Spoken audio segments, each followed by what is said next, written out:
ಕೊಪ್ಪಳ ಜಿಲ್ಲೆಯ ಕನಕಗಿರಿಯಲ್ಲಿ ಸಚಿವ ಶಿವರಾಜ ತಂಗಡಿಯವರ ಕನಸಿನ ಕೂಸು ಏಷ್ಯಾದಲ್ಲೇ ಮೊದಲ ಬಾರಿಗೆ ತಲೆ ಎತ್ತಿರುವ ಬೃಹತ್ ಭತ್ತದ ಸಂಸ್ಕರಣಾ ಪಾರ್ಕ್ ಇದೀಗ ಸುದ್ದಿಯಲ್ಲಿದೆ.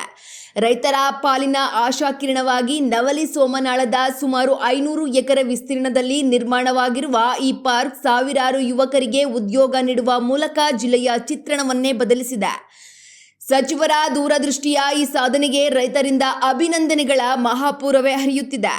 ಆದರೆ ಇಷ್ಟೊಂದು ಅದ್ದೂರಿಯಾಗಿ ನಿರ್ಮಾಣಗೊಂಡಿರುವ ಈ ಸಂಸ್ಕರಣಾ ಪಾರ್ಕ್ ಸೂಕ್ತ ನಿರ್ವಹಣೆಯ ಕೊರತೆಯಿಂದಾಗಿ ದಿನೇ ದಿನೇ ತನ್ನ ಹೊಳಪನ್ನು ಕಳೆದುಕೊಳ್ಳುತ್ತಿರುವುದು ಮಾತ್ರ ವಿಷಾದನೀಯ.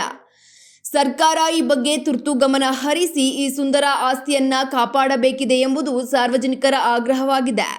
ಒಟ್ಟಿನಲ್ಲಿ ಕನಕಗಿರಿಯ ಈ ರೈಸ್ ಪಾರ್ಕ್ ಕೇವಲ ಉದ್ಯೋಗ ಕೇಂದ್ರವಾಗಷ್ಟೇ ಉಳಿಯದೆ ಗತ ವೈಭವವನ್ನು ಮರುಕಳಿಸುವಂತೆ ಸುಸ್ಥಿತಿಯಲ್ಲಿರಲಿ ಎನ್ನುವುದೇ ಎಲ್ಲರ ಆಶಯ.